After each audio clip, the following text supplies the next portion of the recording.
이렇게 소중한 우리 여러 우리 회원들하고 같이 책 읽기를 함께 해서 너무 반갑고 좋습니다. 여러분 모두를 환영을 합니다. 특별히 오늘은 조금 책이 독특합니다. 그동안에는 문자로만 쓰여진 책을 우리가 같이 나눴는데 오늘은 문자와 그림이 함께하는 그런 책입니다. 지거 쾌도, 이 지거 그러는 게 승리자라는 뜻도 들어가 있는데 쾌도의 성서 속에 나타나는 사건들을 여러 이야기들을 자기가 하나의 그림으로 해서 그려준 건데 본인이 해설은 하지 않고 뭐 해설은 여러 사람들이 했는데 그거는 자세한 것은 우리 이호은 목사님께서 오늘 말씀해 주시겠습니다. 이 지곡회도의 책을 오늘 소개해 주실 분은 이호훈 목사님이십니다. 이렇게 목사님을 초청한 이유는 목사님이 이 책에 대해서 관심을 갖고 오랫동안 생각하고 계셨고 또 그리고 이 책의 독일어로 된 것을 우리말로 번역해 주신 역자이십니다. 그래서 그림도 많이 음미하셨고 또 그 소개하는 내용들도 또 번역을 해 주셔서 오늘 초청해서 말씀해 주시면 제일 적격자라 생각이 돼서 그렇게 여러분들과 함께 이렇게 나누는 시간을 갖게 됐습니다. 이호은 목사님은 지금은 예수 길벗 교회 담임 목사님으로 그렇게 사역하고 계시고 교회 교육 현장 연구소 소장님으로 또 계십니다. 그리고 둘의 학교라고 그 우리 뭐죠 이거를 대안학교. 어, 네. 대안학교 대안학교를 또 늘 관심 갖고 또 이거 운영하고 계셨습니다. 그리고 우리 미모건의 포스트 MDB 학교의 멘토로 우리 또 젊은 우리 목회자들과 멘토링 하시면서 또 사역도 하고 계십니다. 오늘 목사님께서 한 30분 정도 이 책에 대해서 또 그리고 어떤 관심 속에서 이 책을 택하게 되셨는지 또 거기에 나오는 여러 가지 에피소드 같은 말씀도 좀 우리에게 알려주시겠습니다. 30분 정도 말씀해 주시고 그리고 저하고 잠깐 얘기하고 여러분들하고 같이 토론하고 또 대화하는 시간을 그렇게 갖도록 하겠습니다. 오늘 이호은 목사님 여러분들에게 소개를 합니다. 우리 다 같이 환영의 박수를 해주시면 고맙겠습니다. 예, 반갑습니다. 직업헤더 이 성서의 그림들 책이 이렇게 출간되고 나서 이렇게 북토크로 여러분들 만나게 돼서 더 기쁘고 더 감사한 마음입니다. 무엇보다 그 미래목회와 말씀연구원 이사장님이신 우리 존경하는 김지철 목사님과 함께 이 그림과 성경 이야기를 같이 할 수 있다는 건 저한테 큰 영광이기도 합니다. 그럼에도 좀 부담스러운 자리이기도 한데요. 왜냐하면 제가 직업회더의 이 깊은 예술 세계와 신학을 설명하기에는 저 자신이 미술이나 신학에 대한 전문성이 크지 않기 때문에 여러분들이 그런 점은 좀 감안하고 같이 그림을 본다고 생각하시면 좋겠다 싶습니다. 이렇게 그럼에도 불구하고 저를 초대해 주신 것은 여기 책을 읽는 이 독자 여러분들보다 제가 조금 더 먼저 직업 캐더를 알았고 또 직업 캐더에 좀 관심을 가졌고 또 이런 책들을 한번 출판 기획하게 되었다라는 것 때문인 것 같아요.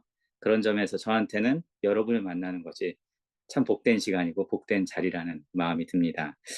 책을 제가 이렇게 소개하면서 좀 몇 가지 이렇게 좀 나눠서 좀 소개를 할까 합니다. 먼저는 이 책을 번역하게 된 계기와 과정에 대한 뭐 소회 같은 거, 그리고 쾌더라는 작가가 어떤 사람인지 요걸 좀 여러분들에게 좀 알려드리고 싶습니다. 왜냐하면 그의 삶을 짧게라도 조명해 보면 여러분들의 작품 이해에 좀 도움이 될 수 있을 것 같습니다. 두 번째는 이 책이 어떻게 구성되어 있는지를 조금 설명드리려고 합니다. 제가 책의 맨 마지막 이렇게 옮기니 그래도 잠깐은 언급했지만 대략 이런 구성들을 좀 이해하고 나면 조금이나마 이 작가의 마음에 좀 가깝게 갈 수 있지 않을까 이런 생각이 듭니다. 그리고 이 작품 몇 작품들을 좀 여러분들하고 좀 나누려고 해요. 그래서 좀 패더의 그림을 보고 읽는 즐거움을 우리가 요 짧은 시간 안에도 좀 누릴 수 있었으면 좋겠습니다. 마지막으로는 책을 어떻게 읽는 것이 좋을지 뭐 그런 내용들도 좀 나누고자 합니다. 그거는 이미 이렇게 질문으로도 주신 분들이 있어서 질문에 대한 답변 때도 제가 이렇게 말씀드리도록 하겠습니다. 제가 이 책을 만난 거는 2011년도예요. 그러니까 저 맨 왼쪽에 있는 빨간색 책이 있죠. 예, 요게 요 책으로 사실은 제가 번역을 했습니다. 그 옆에 개정판이었는데 개정판이 있는 거는 나중에 좀 알아서 요 처음에 나온 원전의 책을 지금 있는 책으로 번역을 했는데요. 지금은 한 13년 전인 것 같아요. 번역되어 나온 책 표지, 파란색 표지에 보면 아리마대 요셉하고 예수님이 함께 십자가를 지고 가는 장면이 나옵니다. 이게 저한테 너무나 인상적이었어요. 그때가 이 그림을 처음 봤을 때가 제가 새롭게 교회도 개척하고 뭐 대안학교도 막 시작하던 시절, 좀 막막한 시절이었는데 이 그림을 딱 보는데 혼자 무거운 짐을 지고 걸어가는 게 아니라 내가 예수님과 함께 걸어가고 있구나 이런 것들이 저한테 좀 큰 위로가 되었습니다. 사실은 그 교회 이름에도 사실은 그 모티브가 여기서 나왔어요. 처음에 저희 교회 이름은 길벗 공동체 교회였어요. 길벗. 이 길을 가는데 혼자가 아니구나. 근데 한 몇 년 지난 다음에 어떤 분에게 제가 이렇게 직접적인 질문을 받았습니다. 누구의 길벗이냐? 우리가 예수님의 길벗이지. 다시 이 그림이 좀 떠올라서 지금의 이름이 저희 교회 이름 예수 길벗교회도 이 그림 속에서 탄생했다고 해도 과언이 아닙니다. 꼭 10년 전에 제가 이 책을 구입했는데요. 디 빌더 데어 비벨폰 지거 페더라는 책을 구입해서 이렇게 좋은 책을 누군가는 번역하겠구나 생각하고 한참을 기다렸어요. 근데 뭐 한 7년 넘도록 뭐 이렇게 번역되어 오지는 않고 마침 그 한 3년 전에 제가 좀 새로운 변화의 시기가 있었던 때가 있었는데 좀 뭔가 새로운 결정들도 해야 되고 뭐 그러던 시기에 참 고민도 많이 하고 기도하던 때가 있었습니다. 그때 다시 이 쾌더 책을 좀 다소 펴서 보게 됐고 마침 이 책에 관심을 가진 이 출판사하고 편집장을 만나게 되었어요. 그리고 또 저희 교회에 출석하고 있었던 신학과 독일어를 공부한 우리 젊은 전도사님 한 분이 계셔서 이 번역 출판을 좀 기획하게 됐죠. 다행스러웠던 것은 이 판권을 가지고 있는 곳이 독일 슈바벤이라는 출판사였는데 정말로 저렴한 비용으로 계약을 해주셨어요. 예. 계약금을 얘기하면 제가 참 너무 민망해서 얘기는 못하고 사실은 참 그게 여러 가지 면에서 지난 3년 이 책을 좀 이렇게 시작할 수 있는 첫 출발이 되지 않았나 이런 생각이 듭니다. 사실은 이제 책을 출판 기획하고 이렇게 출판을 하면서 두 가지 사실은 넘어야 될 큰 문제가 있었어요. 첫 번째는 출판을 위한 비용이었습니다. 기독교 출판 시장이 뭐 안 좋은 것이야 뭐 기독교 출판 시장만 안 좋겠습니까? 우리나라도 지금 이 한강에 책을 출판하는 우리 문학동네를 제외하고는 다 힘들 거예요. 예. 좋은 편집자가 있는 1인 출판사하고 하는 작업이어서 이 출판 비용을 확보하는 게 좀 하나의 큰 산이었는데 그때 문득 이런 생각이 들었습니다. 이 문서 선교 사역에 좀 여러 교회들이 같이 하면 십시일반하면 좀 이 작업을 할 수 있겠구나. 그래서 좀 몇 교회와 이야기했는데 모두가 다 흔쾌히 허락해 주셔서 12개 교회와 또 1개의 작은 그 기업이 벤처 기업이 참여해 주셔서 정말 이렇게 좀 아름다운 책이 나올 수 있게 되었습니다. 이 자리를 빌어서 참여해 주신 교회에 다시 한번 감사를 드립니다. 두 번째 넘어야 될 장벽은 두 사람이 번역한다는 거였어요. 이게 공동으로 번역하는 거. 이게 이제 사실은 저는 저대로의 좀 해석하고 글을 쓰는 스타일이 있고 우리 또 전도사님이 가지고 있는 그 문장과 단어에 대한 그 해석과 관점이 전혀 달랐기 때문에 사실은 이 번역을 딱 오픈해 놓고 나서 처음에 좀 갈등이 좀 있었어요. 그런데 이제 좀 조율해 가는 과정 중에 결국 마지막 최종적인 프로프리딩 하는 작업 부터 시작해서 마지막 작업은 한 사람이 하는 게 맞겠다 싶어서 최종 작업은 좀 제가 이렇게 맡아서 좀 마지막에 좀 계속 하게 되었습니다. 그래서 좀 일관된 글맛을 좀 살리면 좋겠다, 이 번역에서. 사실 이게 같이 공역하는 입장에서 그렇게 양보하기가 쉽지 않거든요. 그런 점에서 또 함께 번역한 우리 전사님에게 제가 참 큰 감사의 인사를, 또 큰 고마움이 좀 있습니다. 물론 이 책을 편집 작업하는 데 참여한 편집장님한테 사실은 큰 고마움이 있어요. 더 큰 고마움이. 보통 이게 돈을 빚지는 것보다 더 힘든 빚이 하나 있는데요. 원고 빚지는 겁니다. 원고 빚. 원고 빚에 시달려 본 분들은 좀 알아요. 언제까지 글 써주기로 하고 하면 이게 써줘야 되는데, 대부분 이 글 쓰는 사람들이 이 글씨 기한을 맞추기가 쉽지 않습니다. 그래서 저도 사실은 우리 편집장님이 어, 좀 기다리다가 안 오면 계속 한 달에 한 번, 두 달에 한 번씩 계속 연락이 왔어요. 언제까지 돼요? 그럼 이번 달 말이면 됩니다. 이번 달 말이면 됩니다. 예, 2년을 끌었으니까 얼마나 고마운 일이에요. 그런 점에서 제가 너무 감사를 드려야 되겠다는 생각이 듭니다. 다른 에피소드도 많지만 이런 이야기들은 언제고 또 후에 나눌 기회가 있으리라 생각합니다.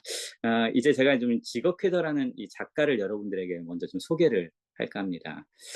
쾌더는 1925년도에 태어나서 2015년도에 돌아가셨어요. 독일 남부 지역에 슈바벤이라는 지역이 있어요. 우리로 치면은 뭐 저기 전라도 같은 곳인 거죠. 우리나라의 남부 쪽.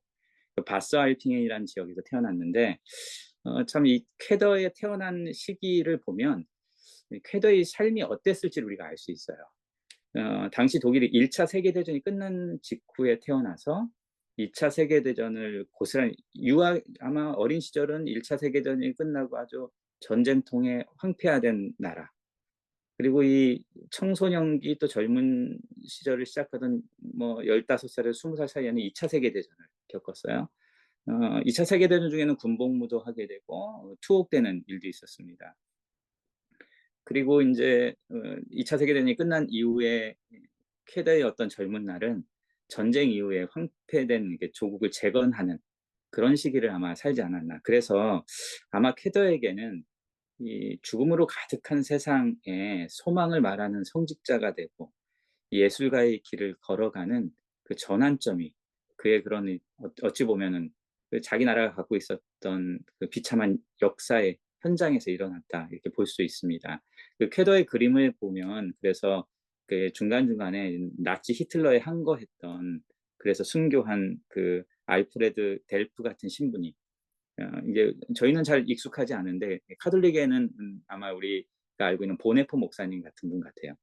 이런 분, 또 홀로코스트 역사를 성경의 구석구석에 이렇게 같이 그려놨습니다. 보네포 목사님도 이 쾌더의 그림에는 등장해요. 어찌 보면 이 모든 것이 다 경험적 산물이라고 할 수 있죠. 이 직업 쾌더는 우리로 치면 그 어린 시절에 예중 예고를 나왔습니다. 뭐 국립공예학교 예술학교에서 뭐 미술 같은 것도 배우고, 슈투트가르트 튜빙겐에서 또 미술과 영어를 공부하고, 그리고 사실은 이 쾌더는 성직자가 되기 전에는 미술교사로, 영어교사로 일을 했습니다. 40살에 신학을 공부하고 46살 71년도에 사제서풍을 받고 이 쾌더가 이제 본격적으로 성직자로서의 길을 걸어가죠. 쾌더는 두 곳 성당에서 그 신부로서 이렇게 설교자로 또 이렇게 목회자로 이렇게 살았습니다. 독일에 있는 호헨베르크와 로젠베르크라는 그 성당인데요. 그래서 지금 그 성당에 가보면 이건 이제 로젠베르크 성당 내부인데, 이 우리 쾌더 그림에 나오는 그림들이 이렇게 앞에 강단에 재단화로도 있고요. 그리고 옆에 벽면에도 쾌더의 그림들이 하나의 그 성경의 그림들을 이렇게 성화로 그려놓은 이런 성당의 내부들도 볼 수 있습니다. 직업 쾌더 하면 사실은 이제 독일에서는 그 쾌더의 작품 두 가지를 굉장히 높이 평가한다고 그래요. 하나는 그 티빙겐 성경입니다. 티빙겐 성경은 쾌더가 그 사파를 그린 성경이거든요. 아주 예술적이고 신학적인 통찰을, 성경의 내용을 시각적으로 표현한 작품이기도 합니다. 그래서 이 성경에는 그 성경의 이야기뿐만 아니라 그 사회적인 윤리적인 요소들도 많이 반영해놨다고 합니다. 또 하나는 그 옆에 있는 그림이에요. 이거는 우리 책에도 나오죠. 219쪽 책 있는 분들은 펼쳐보시면 그림이 크게 나와 있습니다. 그 죄인들과의 만찬이라는 그림인데요. 요 그림은 그 로마에 가면 산 파스토레라고 그 신학생들이 묵는 숙소에 있는 그 식당에 걸려 있는 그림이라고 합니다. 이 그림은 잠깐 이렇게 보고 가면 좋을 것 같아요. 이 쾌더에 어찌 보면은 그 신학적인 주제들 혹은 이제 그 안에 있는 그 그리스도 하나님에 대한 마음이 잘 담겨져 있는 그림이라고 할 수 있습니다. 그 몇 사람이 지금 식탁에 앉아 있죠? 7명이 앉아 있죠. 오른쪽에 보면 그 제3세기 출신 아프리카 사람이 붕대를 감고 있어요. 아마 전쟁에서 자기 부족을 지키기 위해 싸우다가 아마 다친 것 같아요. 그 옆에는 굉장히 좀 이렇게 고상한 여인이 앉아 있습니다. 귀족이에요. 아주 신분이 높은. 예. 이 자리에 좀 어울릴 옆 사람하고는 잘 안 어울리죠. 그 옆에는 보면 안경을 쓰고 있습니다. 예. 딱 보기에도 지식인이에요. 예. 뭐 지식인의 어떤 좀 고상함, 뭔가 이렇게 좀 이렇게 그 자기를 좀 이렇게 뭔가를 좀 나타내고 싶은 뭐 이런 모습도 보이죠. 그 옆에 있는 사람은 가운데 있는 광대입니다. 어릿광대. 예, 뭐참 우리가 어려운 시절을 이렇게 웃음으로 이렇게 우리에게 승화시켜주는 어찌 보면은 이 웃음과 눈물 사이에 우리의 실존의 모습이 딱 담겨져 있죠. 그 옆에는 한 눈먼 노파가 이렇게 고개를 푹 숙이고 있어요. 예, 성전에서 구걸하다 쫓겨나서 예, 주인의 얼굴도 못 바라보는 노파예요. 그 옆에 여인은 아마도 이 로마의 요 그 신학교를 가는 길가에 있는 창녀촌에 있었던 한 창녀를 그려놨습니다. 그 옆에는 기도 쇼를 두르고 있는 유대의 랍비입니다. 아주 경건한 사람이죠. 여러분 한번 생각해 보세요. 이 식탁에 요 7명의 이런 사람들이 같은 자리에 앉아서 밥을 먹을 일이 있을까요? 현실에서 이런 일이 일어날 수 있을까요? 일어나기 쉽지 않죠. 예, 거의 없을 겁니다. 이 그림을 해석하는 분은 각각의 인물에서 우리 자신을 이렇게 들여다볼 수 있다고 얘기를 해요. 그리고 한 자리가 더 있어요. 8번째 자리. 예. 사람의 모습은 보이지 않고 뭐만 보이죠? 손만 보이죠. 이 주인이 손을 탁 내미니까 빛이 이 식탁에 이렇게 착 들어와서 환하게 밝혀줍니다. 이 그림을 그리는 분은 우리에게 이 그림을 묵상하고 있는 분은 그 자기 묵상의 글에 이렇게 적어놨어요. 8번째 자리, 이 자리에 이 주인의 자리에 나 자신을 들여다보면 어떨까?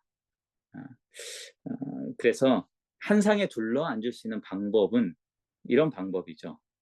이 사람들에게 우리의 애정과 사랑의 빵을 주면 줄 수 있으면 이해와 관심의 포도주를 다 따라줄 수 있으면 우리 모든 사람들이 한 식탁에 앉을 수 있다 이렇게 얘기를 합니다. 뭐 이런 그 쾌더의 그림이 가지고 있는 뭐 어찌 보면 전반적인 그 창세기부터 계시록까지 흐르는 그 내용이 요 안에 잘 담겨 있지 않나 이런 생각이 듭니다. 그래서 아마 요 그림을 독일 사람들은 굉장히 쾌더를 생각하면 가장 많이 좋아하고 또 이렇게 그 알고 있는 그림이라고 이야기를 합니다. 특별히 이 지거 쾌더는 개신교 목사님들하고 굉장히 친했어요. 뭐 자기가 사역하던. 그래서 연합 사역들도 많이 하고 특별히 그 카톨릭 신학자들하고도 자신의 그림에 대한 아이디어들을 이야기하고 나누는 시간들을 많이 가졌다고 합니다. 특별히 호헨베르크라는 그 10년 정도 있었던 쾌더가 심무했던 교회는 성 야고보 그 기념교회예요. 우리가 잘 아는 산티아고 길의 끝자락에 야고보의 그 무덤이 있죠. 그래서 산티아고 가는 길에 이 쾌더의 그림들, 작품들을 이렇게 흔적들을 이렇게 볼 수 있다고 합니다. 혹 산티아고 길을 갈 계획이 있는 분들은 가는 길에 우리 쾌더의 그림을 보면 이 책이 아마 생각나지 않을까 생각이 듭니다. 그 바티칸 라디오하고 쾌더가 한번 인터뷰를 한 적이 있었어요. 그 생전에. 그때 질문을 하는 기자가 이렇게 얘기를 했어요. 당신은 어떤 사람입니까? 이렇게 물었다고 그래요. 그에 대해서 쾌더가 이렇게 얘기를 했습니다. 나는 수아비아인입니다. 그러니까 나는 남도 사람입니다. 이런 뜻이겠죠. 자기는 슈바벤 지역의 사람이라는 거죠.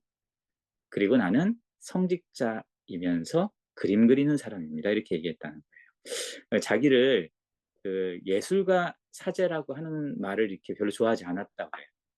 그냥 나는 그림 그리는 복사야. 나는 그림 그리는 사제야. 이렇게 이야기했다고 합니다. 특별히 쾌더에게 예술과 이 그림과 종교는 좀 이렇게 뭐 반대되거나 따로따로의 것이 아니라 하나된 자기의 그 아이덴티티가 그 안에 일원화되어 있는 거죠. 그래서 실제로 그림으로 설교하기를 열심히 했다고 그래요. 이 대부분의 그림들이 여기 나와 있는 거는 쾌더가 설교를 위해서 그린 그림들이라고 봐도 과언이 아닙니다. 예를 들면 이런 거죠. 326쪽에 나오는 우리 그림이죠. 아마 한 장 넘겨보면 우리 그리스도를 위해 바보라고 묘사한 이 사도 바울, 그리스도를 위해 나는 바보다고 묘사한 사도 바울을 쾌더는 이렇게 광대로 그려놨어요. 예. 그래서 우리 고린도전서 4장 9절에 보면 우리는 세계 곧 천사와 사람에게 구경거리가 되었노라. 이 구경거리가 된 어찌 보면 그런 모습을 이렇게 좀 캐더의 어떤 상상력 속에서 표현하는 그림인 거죠. 또 하나 이제 대림절이 다가오니까 하나 더 보면 276쪽에 여러분 이 그림, 예. 아기 예수님 대신 구유에 뭐가 펼쳐져 있습니까? 성경이 이렇게 딱 펼쳐져 있죠. 요한복음 1장 14절 말씀입니다. 그 안에 이제 요한복음 1장 14절이 펼쳐져 있고, 사실 구유 아래쪽에 이렇게 옆으로 이렇게 살짝 보면 펼쳐진 성경이 하나가 더 있어요. 그 그림을 자세히 보면 이새의 그루트기에서 새순이 올라오는 이사야서 11장 1절을 묘사해 놓은 그림입니다. 근데 저는 이 그림을 보다가 꼭 그 볏짚 아래 그걸 딱 붙잡고 있는 그 아기가 보일 거예요. 이 아기가 마치 이 구유를 이불처럼 덮고 있는 것처럼 저는 그렇게 보였어요. 마치 아기 예수님을 말씀이 덮어주고 말씀이 지켜주고 아기 예수님을 이 말씀이 보여주는 것 같다, 이런 느낌을 저는 이 그림 속에서 받았습니다. 이런 것처럼, 예, 그 모티브 상당수가 어떤 면에서 이 기독교 안에서 나오는 어떤 중심적인 주제들을 이렇게 쾌더의 방식으로 표현해 놨다고 할 수 있을 것 같습니다. 그러면 이제 책이 어떻게 구성되어 있나 그런 얘기들을 조금 이렇게 좀 해보도록 하겠습니다. 사실 이제 제가 이제 옴기니의 말에 이렇게 적어놨기 때문에 여러분들이 나중에 그 뒷부분에 그 글들을 조금 읽어보시면 훨씬 더 그림을 읽는데 도움이 될 수 있겠다 싶습니다. 쾌더의 그림을 보고 있으면 이게 성서의 그림이기 때문에 그런지 한 장 한 장 금방금방 넘어갑니다. 그래서 마치 그 순례자처럼 막 가는 거죠. 어, 성서를 따라가는 여행을 하는 거예요. 쾌더의 그림, 이 책을 따라가는 것은. 그래서 아마 창세기부터 계시록까지 성서의 순서대로 배치해 놓은 것도 그런 이유 때문이 아닐까 이런 생각이 듭니다. 무엇보다 이 책이 우리에게 주는 또 좀 좋은 의미는 각 그림마다 쾌더가 인생 여정에서 만났던 아주 좋은 친구들, 신학자이고 목회자이고 또 개신교 목사도 있고 수도자들도 있고, 이분들이 하나하나 정성어린 묵상의 글들을 썼다는 거예요. 본인들의 관점에서. 그래서 이 편집장인 이 비드만도, 게르트루트 비드만도 같이 참여해서 아주 자신만의 고유한 관점으로 쾌더의 그림을 해석해 놓는다는 점에서 이 책을 보는 묘미가 있지 않겠나 이런 생각이 듭니다. 이 책을 보면 이렇게 모든 장면에 하나님과 그리스도가 잘 이렇게 숨겨져 있어요. 특별히 이렇게 얼굴을 정면으로 이렇게 보여주는 거는 이 그림일 텐데, 사실 이 그림도 또렷한 예수님의 얼굴이라고 하기보다 이 얼굴을 보고 있으면 이게 굉장히 많이 닮아 있죠. 이게 뒷부분에 얘기하니까 요 그림에 대한 설명은 나중에 좀 설명을 하고요. 성서 이 그림마다, 백세장의 그림마다 담겨 있는 숨겨져 있는 하나님을 잘 찾아가는 이 그림, 이 이야기, 성서의 그림들을 이렇게 볼 수 있으면 좋겠다 이런 생각이 듭니다. 특별히 쾌더가 되게 이 그림을 그리면서 누구나 이제 자기의 롤 모델이 있지 않겠어요? 좀 이렇게 닮아가고 싶은 주간 카톨릭이라는 하나의 주간지. 이게 이제 되게 재밌는 건데요. 아마 이제 독일에 있는 카톨릭 관구마다 이 주간 카톨릭 잡지의 내용이 좀 다르다고 그래요. 그래서 이제 뭐 각 교구에서 필요한 내용들을 실는 그곳에 한번 인터뷰를 하면서 자신은 샤갈, 피카소, 프란시스코 데고야, 엘 그레코 같은 이 네 명의 작가가 자기에게 큰 영향을 줬다 이렇게 얘기를 했어요. 그래서 우리 어떤 분들 이렇게 쾌더의 이 책을 보고 나서 저한테 이렇게 많이 얘기하시는 분들 중에 이 샤갈 그림 같아요. 이런 분들이 많이 있더라고요. 아마 그 웅덩이에 빠진 요셉의 그림을 보면 마치 샤갈의 그 파란색을 칠해놓은 샤갈의 그림들 이런 것들을 볼 수 있어서 그러는 것 같습니다. 그 피카소의 어떤 영향은 이 그림을 이게 해석하는 방식에서 우리는 알 수가 있어요. 그 그림을 보는 사람을 그림이라는 것이 그림을 보는 사람을 위해 존재한다. 이게 이제 피카소가 가진 생각이었거든요. 피카소 얘기 중에 제가 좀 기억나는 것 중에 하나가 자기는 그 돈 많은 가난한 사람으로 살고 싶다 이런 얘기를 했던 기억이 나요. 그 그림은 보는 사람을 위해 존재하고 왜 그러냐 그랬더니 그림은 미리 생각을 결정할 수 없다는 거예요.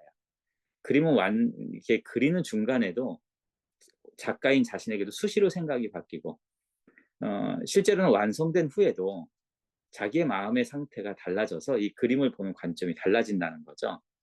어, 그림은 어찌 보면은 그 성직자였던 직업 캐더에게는 작가의 언어이고 설교라고도 할 수 있는 거예요. 그리고 이제 프란시스코 데 고야는 그 나폴레옹 전쟁, 민중공화 이런 그림들을 많이 그렸어요. 역사적인 현장들을 좀 그린 거죠. 실제 쾌더의 오늘 그림 속에도 2000년 전 혹은 더 오래전의 구약의 이야기들이지만 그 이야기들 속에 현재의 우리의 삶을 이렇게 다 녹여냈어요. 그런 점에서 그 역사의 현실을 기록한다는 점에서는 어, 어디에 오늘도 하나님의 마음이 있을까? 오늘 이 시간에는 어디에 그리스도의 시선이 있을까? 이것을 이 그림 각 장마다 이 쾌더가 담아내고 싶었던 것이 아닐까 이런 생각이 듭니다. 엘그레코는 워낙 유명한 종교화를 너무나 많이 그린 작가이죠. 누구나가 다 종교화를 그리는 사람들에게는 롤 모델이 될 만큼 저도 이 엘그레코 그림 중에 이렇게 그 예수님을 배반하고 눈물 흘리는 베드로 이런 그림들은 몇 컷씩 이렇게 설교 때 인용했던 적이 있는데요. 이 쾌더도 그런 어떤 그 엘그레코가 가지고 있었던 그 아주 생생한 종교화의 모습들을 자기의 그림 속에도 아마 담아내고 싶지 않았나 이런 생각이 듭니다. 시간이 좀 많이 흘러서요. 그 책 속에 있는 그림 이야기들을 좀 몇 컷 좀 나눠 보도록 하겠습니다. 그림을 좀 이야기하면 여러분들이 그림을 보는데 조금 더 도움이 될 것 같다 이런 생각이 듭니다. 앞에 여러분들 아마 그 보이는 그 예수님과 구레네 시몬 206쪽에 있죠. 이 그림을 보면 우리가 참 어떻게 이 무겁고 끔찍한 십자가를 지고 갈 수 있었을까? 이 그림에서 힌트를 주는 것도 있는 것 같아요. 상대방을 딱 감싸는 팔에 아마 힘이 있지 않을까.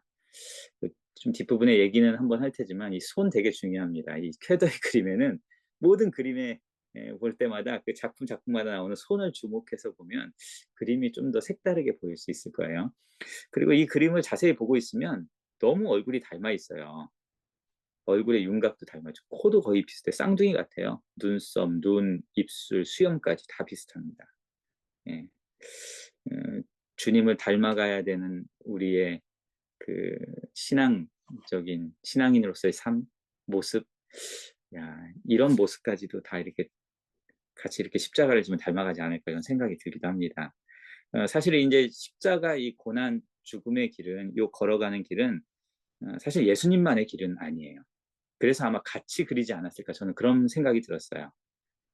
모든 인간이 걸어가야 되는 인생의 길이 예수님이 걸어가신 십자가의 길이죠. 고난이 있기 때문이기도 하지만 죽음은 어느 누구도 비껴갈 수 없는 그 길이기 때문에 그럴 겁니다. 근데 그 길을 끝까지 포기하지 않고 걸어갈 수 있는 것은 이런 운명을 끌어안아주는 사람이 있다는 거예요. 이 그림을 보고 있으면 그래서 이 그림을 여러분 한번 이게 깊이 묵상해 보시면 이 눈과 눈이 마주칠 거예요. 예수님의 눈과도 마주치고 내가 생각하는 구레네 시몬의 눈과도 마주치게 될 거예요. 그래서 아마 이거에 대한 묵상의 글을 쓰고 있는 마르타 존탁이라는 분은 여러분 이게 PPT 내용을 한번 보실까요? 시몬이 아마 우리에게 이야기 이렇게 얘기하지 않을까. 어, 강제로 지어졌지만 나는 두렵지 않다. 나는 기꺼이 감당할 거다. 나는 고통받는 내 형제와 여기 함께 있을 거다. 우리는 짐을 나눠지면서 서로를 의지하며 우리가 이 길을 걸어갑시다. 우리에게 말하는 것 같다는 거죠. 예수님도 이렇게 얘기할 거예요. 어, 나는 이곳에 나의 자신을 내어줬는데 이런 나의 걸음에 사람들은 나를 비난한다. 하지만 나는 끝까지 이 순환의 길을 걸어갈 거다. 너희도 나와 함께 가자. 예수님이 우리와 함께 가자는 그 길은 사실은 죽음의 십자가가 아니라 뭐예요? 부활의 십자가인 거죠. 그리고 영생의 길인 거죠. 여러분도 한번 이 그림을 보면서 구레네 시몬이 나에게 그 눈으로 뭐라고 말해주는지, 예수님은 그 시선으로 나에게 무엇이라고 말해주는지, 나만의 묵상의 글을 이렇게 한번 써보는 거 굉장히 좋겠다 이런 생각이 듭니다. 우리 다음 그림 한번 볼까요? 288쪽에 있는 이 세족식 그림이 굉장히 좀 많이 알려진 그림이기도 하고, 여러 분들이 아주 좋은 설교로 이미 이 내용들을 이렇게 나누었더라고요. 그림을 보면 참 이게 여기도 손이 되게 중요해요. 왼손과 오른손, 이 발을 닦고 있는 베드로의 왼손과 오른손이 좀 되게 재밌어요. 거절하는 것 같기도 하고 그렇죠. 왼손은 막 이러지 마세요 하는 것 같기도 하죠. 오른쪽 보면 어떻습니까? 예수님의 등에 이렇게 잘 기댄 것 같고 꼭 붙잡고 있는 것 같기도 하고, 이렇게 귀를 살짝 예수님의 그 목덜미 쪽에 이렇게 입술이 닿으면서 뭔가 얘기하는 것 같기도 하죠. 뭐라고 얘기했을까요? 아마 이렇게 속삭였을 것 같은데. 예수님 내가 할 일이 아닌데 이거 송구하고 미안해서 어떡합니까? 발 닦아줘서 감사합니다. 이런 말 하지 않았을까요? 사실 제가 이 그림에서 가장 제 안에 아주 좀 충격처럼 다가온 거는, 이 그림을 다시 한번 보시면 예수님의 얼굴이에요. 예수님의 얼굴. 예수님의 얼굴이 발을 씻고 있는 대야의 더러운 물에 주님의 얼굴이 있잖아요. 어, 사실은 세족식 본문을 여러 번 수도 없이 읽고 설교했지만 예수님 얼굴이 세수대 안에 있을 거라고는 요 그림을 보고서 깨닫게 됐어요. 예수님의 실제 얼굴은 베드로의 품속에 들어가 있는데 베드로의 발이 있는 자리에 예수님의 얼굴이 있는 거죠. 더욱이 더러운 세숫물 안에를 자세히 들여다보면 여러분 책을 보면 십자가가 있어요. 보입니까? 십자가? 예수님의 이 세숫대야에 비친. 그리고 저 위에도 십자가가 하나 더 있죠. 주님께서 나누신 성찬의 빵에도 십자가가 있습니다. 아마도 이 더러워진 대야 속 물에 친히 얼굴을 묻은 그 주님의 형상은 우리가 딛고 서 있는 아주 고된 삶의 현장 가운데도 우리 주님은 늘 함께 계신다는 것, 임마누엘 하나님이신 이유를 여기에도 보여주는 게 아닐까 이런 생각을 좀 하게 됩니다. 발 다 씻겨주고 나서 예수님께서 뭐라고 말했습니까? 내가 너희에게 한 일을 너희들이 알겠느냐. 요한복음 13장 12절에 이렇게 말씀하시죠. 우리에게도 아마 동일하게 물으시면 뭐라고 대답할 수 있을까요? 한번 좀 생각해 보면 또 우리가 그런 물음들을 한번 나눠보면 좋겠다 싶습니다. 다음 그림은 탕자의 비유예요. 248쪽에 나오는 그림인데요. 누가 탕자고 누가 큰아들인지 금방 알 수 있죠. 공통점은 뭐예요? 두 아들의 옷 색깔이 같다는 거예요. 사실 이 그림 속의 파란색은 하늘을 뜻하는 색이거든요. 하나님을 뜻하는 색이기도 해요. 어찌 보면 저는 이 옷 색깔이 똑같은 걸 보면서 두 아들을 향한 하나님의 마음은 동일하다는 것을, 탕자만을 끌어안고 있다고 해서 탕자만을 사랑하는 것이 아니라 이 아들도 아버지하고는 좀 이격되어 있지만 여전히 하나님의 품 안에 있는 것은 매 한 가지라는 것을 이 그림이 보여주는 게 아닐까 이런 생각이 좀 들기도 했습니다. 또 한 장 볼까요? 우리 이거는 시편에 나오는 말씀인데요. 여러분 96쪽에 나온 제가 참 이 그림도 참 볼 때마다 좀 재미있는 그림이에요. 이거 이제 성당의 카톨릭에서 이 본당 신부를 이렇게 옆에서 보좌하는 복사라는 우리 일을 하는, 이게 도우미죠, 도우미. 이 어린 아이를 이 개구쟁이처럼 그려놨어요. 미사에 사용되는 촛대를 가지고 막 우리 예배당에서 뛰어놀듯이 아이들이 막 방방 막 아주 그냥 높이뛰기를 하고 있는 거죠. 시편 18편의 말씀을 아주 재미있게 표현해 놓은 건데요. 사실은 이제 하나님은 우리의 산성이시요, 요새시요, 바위시요. 그래서 사실은 그 안에 하나님을 기도자는 우리의 산성과 방패, 그 안에 있으면 이제 안전하다는 것을 노래하고 찬양하죠. 그런데 매번 매번 인생의 고비마다 이렇게 하면 어떻게 될까? 이런 물음을 우리한테 던지고 있는 거예요. 요새라는 것은 벽은 우리를 안전하게 지켜주는 기능도 있지만 우리를 가둬둔다는 거죠. 어찌 보면 세이프 존은 벽 안에가 아니라 저 어두운 하늘이지만 파란색 하늘 배경을 삼아 저 세상의 길을 밝혀주는 이 촛대 위에 촛불이 켜 있잖아요. 어둠을 밝히는 그걸 붙잡고 뛰어넘는 거. 대신 그 뒤에 배경이 하늘 위로 뛰어넘는 거죠. 하나님을 뒷배 삼은 거죠. 그러면 그 어떤 어려움도 시련도 넘어설 수 있지 않을까 이런 것들을 좀 표현해 주는 것 같아요. 그래서 우리가 좀 어찌 보면 늘 그 울타리 안에만 있는 우리의 믿음이 아니라 울타리 밖으로 뛰어넘어도 온 세상 그 하나님을 배경으로 삼고 있는 한 아름답지 않은 인생은 없는 거죠. 제가 예전에 이 그림을 보다가 몽골 저희 교회가 한 10년 고비 사막 선교를 했는데요. 고비 사막을 이렇게 가면 지평선에 사진을 찍으면 뒷배경이 그냥 가만히 서 있어도 하늘이거든요. 파란색. 어디서 찍어도 예쁘게 나오지 않는 사진이 없는 거예요. 저 파란색 하나님을 배경 삼은 곳에서는 아름답지 않은 인생이 없는 거죠. 이런 느낌이 저는 이 그림에서 많이 들었습니다. 한 장 더 넘겨볼까요? 예, 조금 더 빨리 진행을 하겠습니다. 이 그림은 볼 때마다 제가 우리 이 그림 얘기한 우리 목회자들이 많이 위로를 받더라고요. 잠언에 나오는 말씀이거든요. 웃어도 마음이 아플 때가 있고, 예. 예, 광대죠, 광대. 예, 그리스 시대 이게 배우들은 연극할 때 가면을 다 썼어요. 저렇게 무대에서 배우가 쓴 가면을 가리켜서 페르조나라고 해요. 페르소나라고 하는 거죠. 이 페르 플러스 소나르라는 단어가 합성된 거는 멋을 통해서 소나르 소리라는 게 그러니까 여기서 이제 페르소나라는 거에서 person이라는 사람이라는 것도 퍼스널리티 인격이라는 것도 다 나온 단어죠. 어원적으로 가면 뒤에서 소리를 통해 드러나는 존재라는 거죠. 그래서 이 칼융 같은 사람이 또 다른 자아를 이게 페르소나 가면이라고 얘기를 한 거예요. 어떤 사람 철학자는 이런 자아를 주름으로 표현을 했어요. 라이프니치 같은 철학자들은 하이데거는 그 인간 안에 있는 주름을 존재 가능성이라고도 얘기하거든요. 그러니까 내가 좋아하는 사람, 내가 싫어하는 사람, 내가 사랑하는 사람, 내가 미워하는 사람, 괴로운 순간, 행복한 순간, 수고로운 일, 아름다운 자연. 이 모든 것이 다 우리 인생 속에 그려진 주름이라는 거죠. 이 모든 것이 어찌 보면 이런 희노애락이 나의 존재를 가능하게 한다는 거예요. 페르소나, 가면 뒤에서 소리를 통해 드러나는 존재라고 할 수 있죠. 그런 점에서 사람은 어찌 보면 사람이 인격적으로 만난다라는 것은 가면을 쓰고 만나는 게 아니죠. 가면 속에 있는 진심이 서로 통할 때 우리는 좀 인격적으로 만난다 이렇게 얘기할 수 있을 겁니다. 그런 점에서 참 우리의 삶은 어쩌면 저기 가면 쓴 삶인데 무대 밖을 나오고 나면 어찌 보면 저 어릿광대처럼 좀 마음이 아픈 모습일 수도 있는 거죠.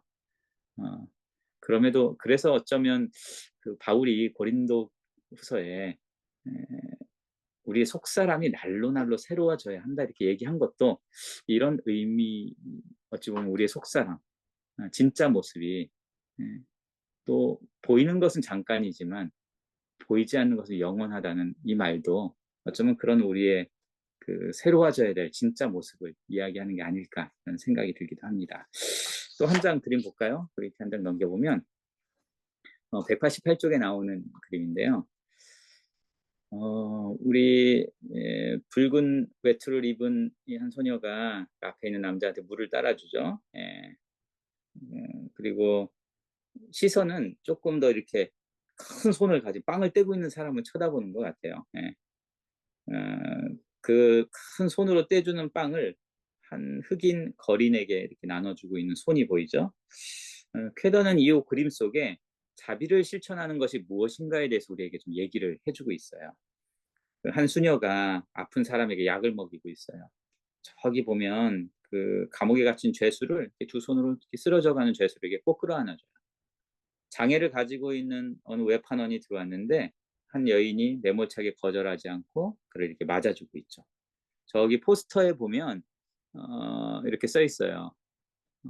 클라이더 피어디 드리테벨트, 예, 그 제3세계 사람들을 위해서 그 옷을 뭐 이렇게 수거하는, 이렇게 기부받는 거죠. 우리가 헌옷 기증하듯이. 그래서 이렇게 그런 것들을 나누는 것들, 옷 기증하는 것들을 이렇게 보여주는 모습입니다.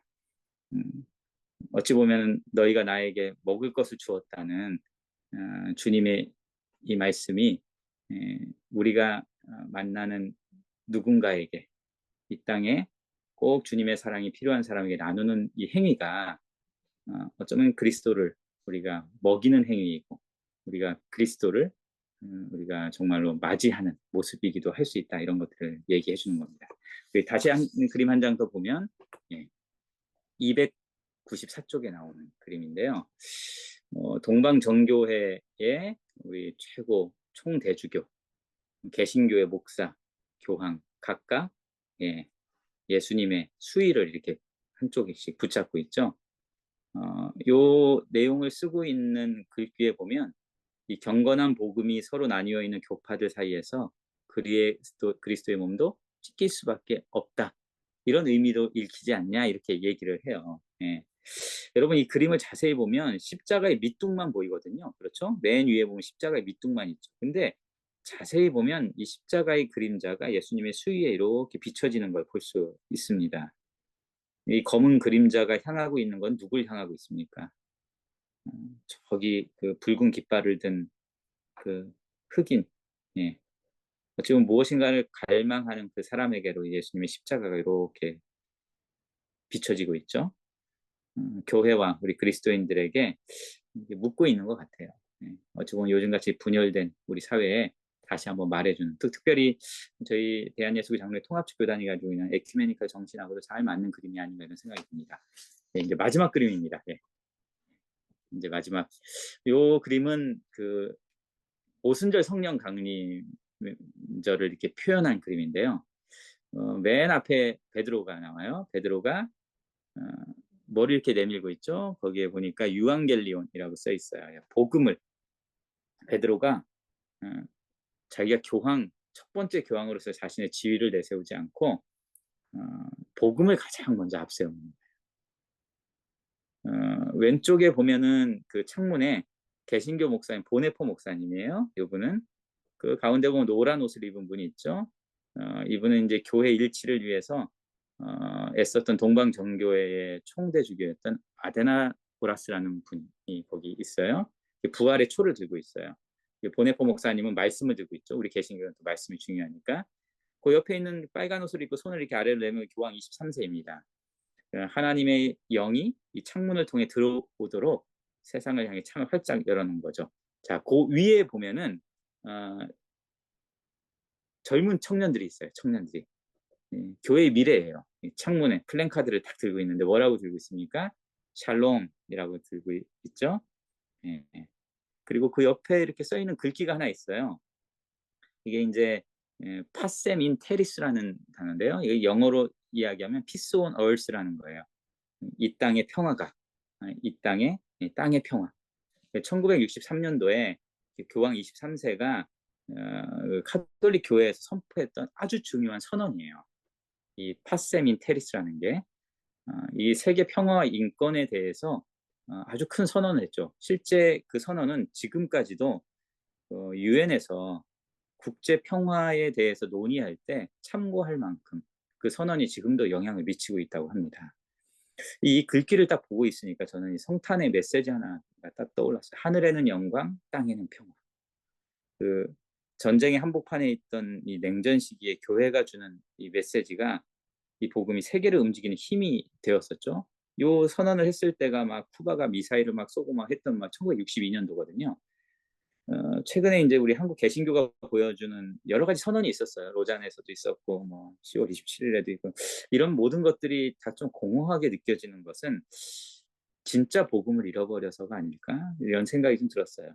이 베드로가 앞서고 있는, 내밀고 있는 이 복음이, 그 복음의 능력이 우리에게 상실해서 그런 것이 아닐까, 이런 생각이 좀 들었습니다. 맨 위층, 더 중요한 건 맨 위층이에요. 맨 위층이 비어 있습니다. 창문이. 예. 맨 위에 비어 있는 창문은 우리들의 몫이라는 거예요.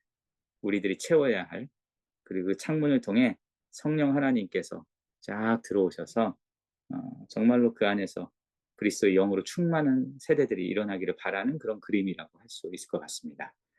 예, 이렇게 제가 좀 책에 대한 설명들을 좀 간략하게 좀 마치도록 하겠습니다.